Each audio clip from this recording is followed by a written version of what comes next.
Ya, bismillahi, assalamualaikum warahmatullahi wabarakatuh. Bertemu kembali dengan mata kuliah ini pada mata kuliah metode penelitian komunikasi yang sifatnya kuantitatif. Nah, gitu ya. Pada kali ini kita akan membahas soal proses penelitian ilmiah. Berbeda dengan minggu lalu yang kita akan bahas soal beberapa hal yang minggu lalu sudah saya bahas. Kalau yang belum menyaksikan, silakan dilihat kembali video-video pembelajaran yang saya buat. Pada kali ini tidak terlalu berbeda jauh dengan yang kemarin. Saya harap yang kemarin itu Anda sudah mengerjakan tugas, yaitu membuat bab 1. Nah, gitu ya. Kali ini kita akan coba masuk ke sesi berikutnya untuk memperdalam kajian-kajian Anda terkait dengan MPK ini. Proses penelitian ilmiah itu sifatnya sangat sistematis ya. Jadi pola pikirnya itu pola berpikir filsafat yang sistematis. Itu sudah saya jelaskan tuh di minggu kedua. Kemudian deduksi teori. Juga teknik-teknik menemukan pengetahuan, ada yang menggunakan induktif, juga ada yang menggunakan deduktif. Nah, kali ini kita akan masuk pada term deduksi teori. Nah, gitu ya. Kalau yang minggu lalu sudah mempelajari beberapa mata kuliah yang saya buat, silakan ditonton kembali videonya. Untuk selanjutnya kita akan bahas tentang proses penelitian ilmiah dan deduksi teori. Apa itu pengertian riset? Nah, ini saya review kembali tentang riset, bahwa secara umum penelitian itu adalah dilaksanakan untuk mendapatkan pengetahuan yang nanti pada gilirannya pengetahuan itu akan dirubah menjadi ilmu. Nah, gitu ya. Maka kita tidak sekonyong-konyong tiba-tiba mengatakan atau menjustifikasi bahwa apa yang kita temukan itu adalah ilmu. Tidak, belum tentu. Boleh jadi itu hanya sebatas pengetahuan. Nah, pengetahuan yang kita temukan itu berbeda dengan apa yang ditemukan oleh orang lain. Oleh karenanya, ketika sudah mendapatkan pengetahuan yang sifatnya berupa kebenaran ilmiah, bukan sekedar kebenaran menurut akal sehat atau common sense. Nah, sepertinya saya perlu nih memberikan teknik-teknik teori-teori kebenaran. Sebenarnya kajian itu kajian filsafat, jadi tidak saya masukkan pada pembahasan kuantitatif ini. Tapi sekedar untuk suplemen lah gitu ya, kira-kira. Untuk mendapatkan suplemen, saya perlu memberikan materi terkait dengan teori kebenaran. Nah, janji saya di awal adalah saya memberikan materi seputar teori kebenaran. Kemudian yang kedua adalah janji saya adalah membuat atau menjelaskan tentang SPSS, yaitu bagaimana menghitung, bagaimana mengkalkulasikan, bagaimana menemukan apa itu validitas, apa itu reliabilitas, kemudian normalitas dan lain sebagainya. Itu janji saya yang ke berapa tadi tuh? 2 atau 3 tuh ya. Yang jelas ketika saya memberikan materi seputar perhitungan dengan menggunakan SPSS, pastikan Anda sudah memiliki software. Software SPSS tentunya yang versi terbaru boleh. Pastikan Anda sudah menginstal program SPSS versi terbaru atau versi yang 21 juga nggak apa-apa. Nah, gitu ya. Jadi secara tidak langsung penelitian ilmiah itu adalah investigasi, kemudian pemikirannya sistematis, kemudian terkendali atau empiris dan kritis terhadap proposisi hipotesis mengenai hubungan yang ada di antara fenomena atau gejala-gejala. Dengan kata lain, penelitian yang dimaksud adalah penelitian yang hanya bertujuan mengembangkan ilmu, khususnya teori, konsep-konsep dan metodologi dalam ilmu yang bersangkutan. Fokus kita pada penelitian kuantitatif itu diingat baik-baik bahwa kita bermula dari teori. Nah, itu ya.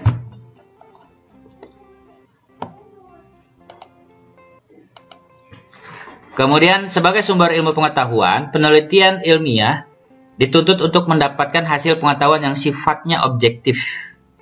Artinya bahwa pengetahuan ilmiah yang dihasilkan harus mampu semaksimal mungkin mencerminkan kenyataan di luar isi ilmuannya, termasuk kepercayaan, persepsi, bias, nilai, sikap, dan emosi pribadinya. Atau dalam istilah Popper bilang bahwa pengetahuan tersebut harus bersifat justifiable, dapat diuji dan dimengerti oleh orang lain. Penelitian juga harus mampu mengungkap kebenaran ilmiah yang memiliki ciri-ciri koheren, koresponden, dan pragmatis. 3 persyaratan dalam kegiatan penelitian yaitu sistematis, berencana, mengikuti konsep ilmiah. Dimulai dari yang pertama adalah sistematis, yaitu dilaksanakan menurut pola tertentu dari yang paling sederhana sampai yang kompleks hingga tercapai tujuan secara efektif dan efisien. Berencana itu dilaksanakan dengan adanya unsur kesengajaan dan sebelumnya sudah dipikirkan langkah-langkah pelaksanaannya. 3. Mengikuti konsep ilmiah, mulai awal sampai akhir kegiatan. Penelitian mengikuti cara-cara yang sudah ditentukan seperti prinsip-prinsip yang digunakan untuk memperoleh ilmu pengetahuan. Jadi kaidahnya itu harus sesuai. Kalau kita menggunakan deduktif, itu teknik apa yang harus diterapkan. Begitu pula induktif dan lain sebagainya. Itu juga harus dipikirkan tuh di pertengahan jalan. Yang pertama adalah Anda harus niat dulu tuh. Niat mau bikin penelitian. Nah, itu dulu yang penting tuh.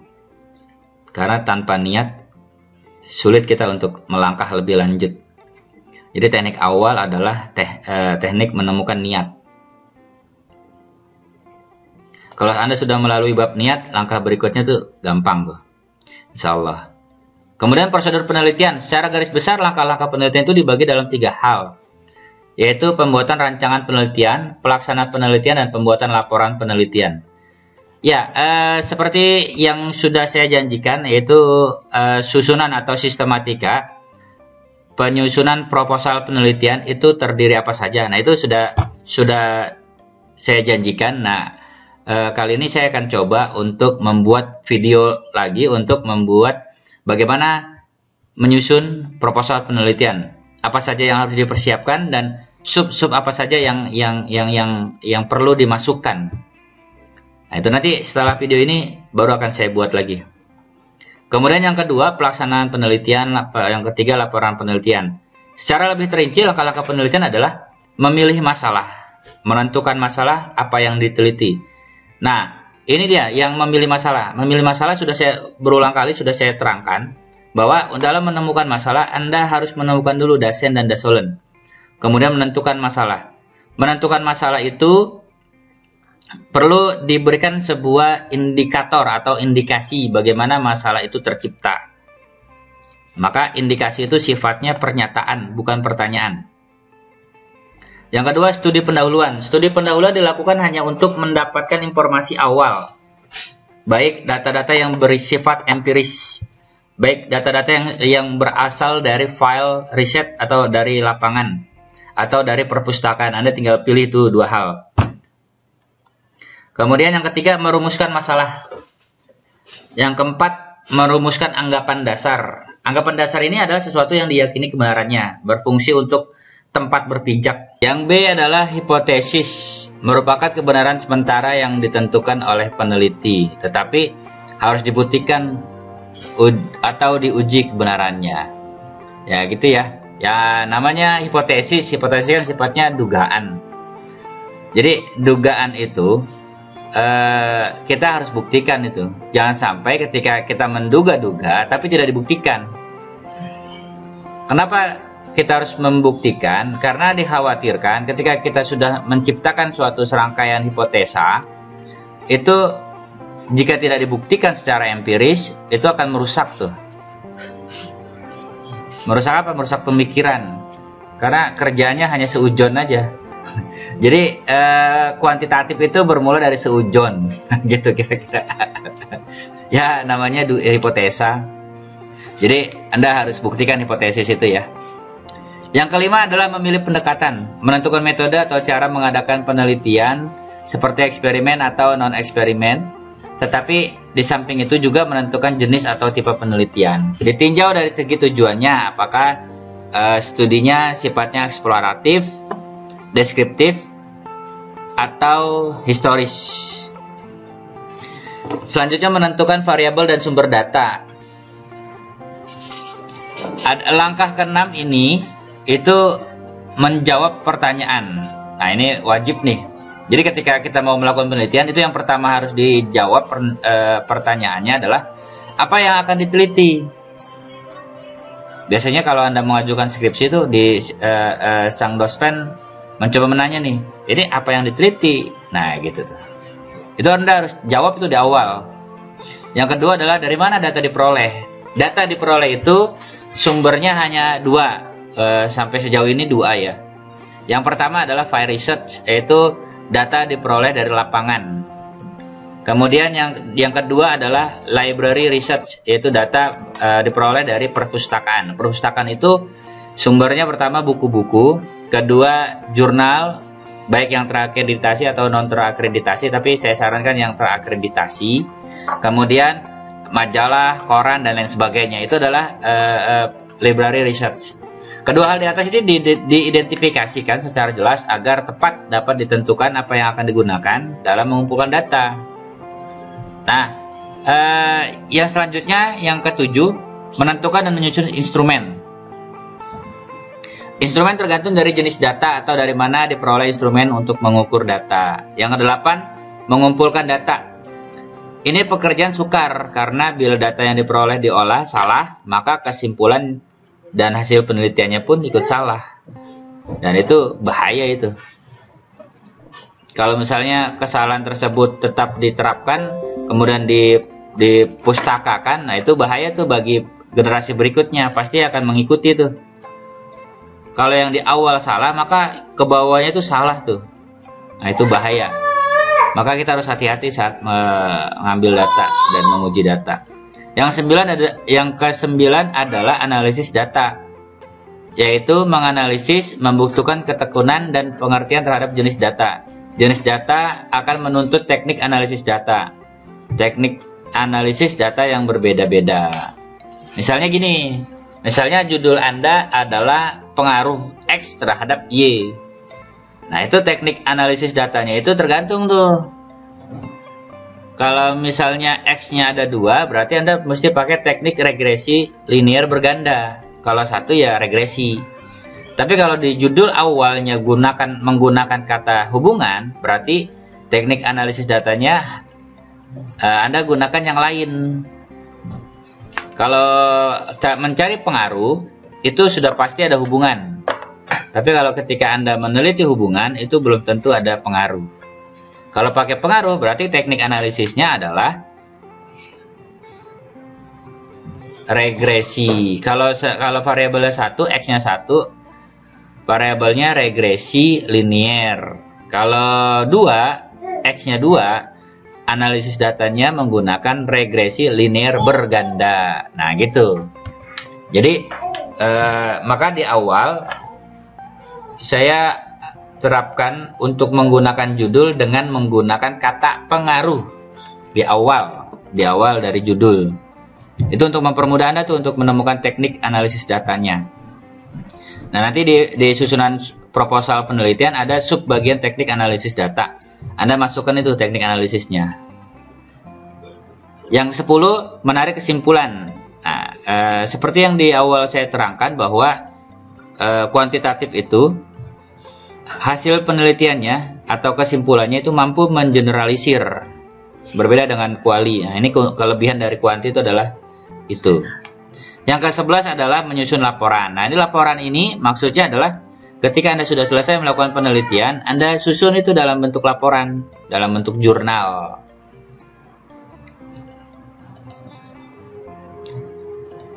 Agar tujuan dijurnalkan adalah hasil penelitian Anda diketahui oleh orang lain. Itu akan mempermudah orang lain untuk melanjutkan penelitian saudara atau tidak. Nah, itu manfaatnya tuh.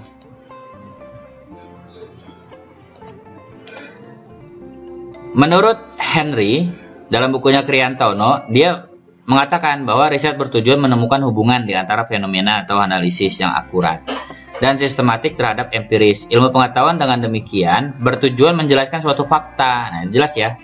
Jadi nanti pengetahuan itu akan berubah menjadi ilmu.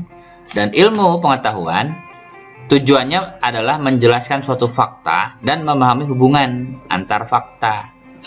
Sementara karakteristik metode ilmiah ini menurut Dominic ada 5. 1. Bersifat publik. Bersifat publik ini tergantung dari informasi yang tersedia secara bebas.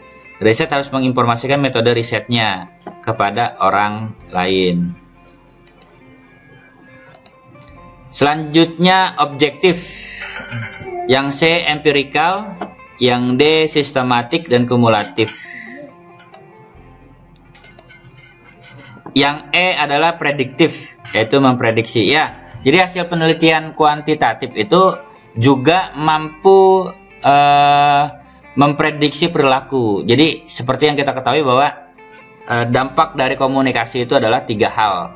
Ingat ya, kognitif, afektif, dan konatif atau wilayah behavioral. Nah, pada wilayah behavioral ini penelitian kuantitatif itu mampu memprediksi perilaku seseorang. Jadi hakikat riset itu adalah upaya mengungkap realitas untuk mencari kebenaran secara objektif, empiris, sistematis, dan terorganisir.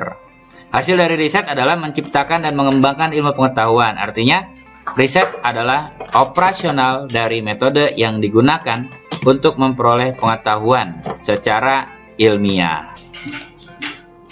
Selanjutnya adalah latihan. Latihan dilanjutkan sampai pada bab 2. Ya, video sebelumnya itu tugasnya adalah membuat bab 1. Saya harapkan minggu ini sudah selesai bab 1. Jadi Anda minggu ini lanjut untuk menyelesaikan bab 2. Untuk sub-subnya silakan dilihat di video berikutnya. Sub-sub penyusunan proposal penelitian kuantitatif.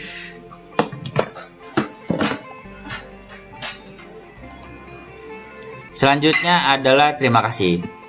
Ya, sampai di sini video yang bisa saya sampaikan. Kalau misalnya ada kekurangan, saya mohon maaf. Kalau misalkan ada yang ingin ditanyakan seputar materi, baik dari pertemuan 1 sampai sekarang, Anda bisa berkomentar di kolom di bawah. Kalau saya mampu menjawabnya, nanti saya jawab pertanyaan tersebut. Kalau misalnya jawabannya kurang, maka akan saya buatkan video-videonya. Begitu ya. Terima kasih. Sampai di sini perkuliahan kita, materi yang saya sampaikan pada kali ini. Billahi taufiq wal hidayah. Wassalamualaikum warahmatullahi wabarakatuh.